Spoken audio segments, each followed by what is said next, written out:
अब हम इसको आधे पोर्शन को ग्राइंडर जार में हल्का पल्स मोड पर पीस लेंगे।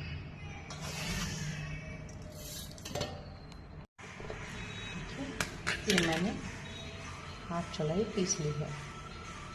इससे क्या होगा, अगर हम चीनी में मिलाएंगे तो ये बिखरती है, वो इससे पाउडर करने से बिखरेगी नहीं। और ये मैंने पाउडर नहीं की है, पल्स मोड पर हल्की सी ग्राइंड की है। अब हम इसी कटोरी से नाप कर 2 कटोरी पानी गरम कढ़ाई में डाल देंगे। सॉरी गाइस, मैंने इसमें से आधा कटोरी पानी निकाल दिया। 1.5 कटोरी पानी है और 2 कटोरी चीनी।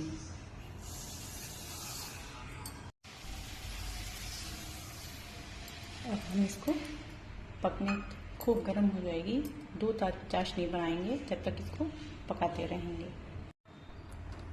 चीनी के घुलने तक हमें इसको लगातार चलाते रहना है। और जब चीनी खुल जाए गैस को स्लो कर देना है। और अभी हमें तेज़ रखनी है, यानी मीडियम रखें। उसके बाद में जब ये चीनी घुल जाए, अब हमें थोड़ी सी किशमिश हल्के से गीले से कपड़े से पाँच लेनी है।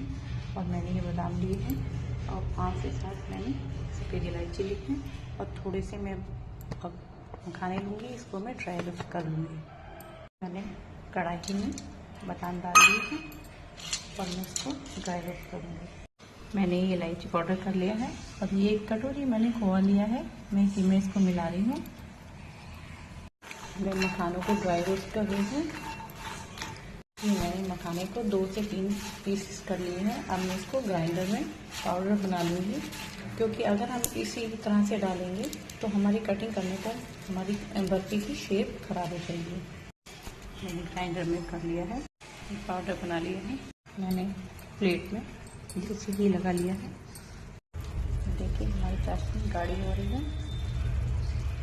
अब इसी टाइम अब हमें इसमें मिक्सचर मिलाना होगा जो हमने रेडी किया हुआ है। फ्लेम को बंद कर देंगे। इसमें जो हमने चौलाई यानी रामदाना पाउडर बनाया था वो मिलाएंगे, खाना पाउडर बनाया था वो मिलाएंगे, और हम आधा कटोरी खोआ मिलाएंगे। हमें इसमें बादाम और किशमिश डाल देने हैं। और इसी समय हमें जो हमने साबुत चौलाई रखी थी उसमें से आधी डाल के इसको अच्छे से मिक्स कर लेना है। इससे आपकी चौलाई जो हमने ग्राइंड की है, पाउडर बनाया है, वो पता भी नहीं चलेगी और सिर्फ ऊपर ऊपर यही दिखाई देगी, जिससे आपकी बर्फी बहुत ही सुंदर लगेगी। और अब हम इसको सही से मिलाते हुए प्लेट में पलट देंगे। पहले हमें इसमें 1 चम्मच देसी घी डालना है। लीजिए, अब हमारी बर्फी कटने के लिए तैयार है। इसको नीचे प्रेशर देते हुए हल्के गर्म होने पर ही कट लगा दें, क्योंकि फिर ये टाइट होने पर कटती नहीं है। लीजिए, तैयार है हमारी चौलाई की यानी रामदाने की बर्फी। अभी हल्की हल्की ठंडी हो रही है और मैं इसके पीसेस निकाल रही हूँ। आप भी इसी तरीके से बनाइए और मुझे बताइए कि आपकी बर्फी कैसी बनी। ये किनारे की ठंडी हो जाती है, इजीली निकल जाती है।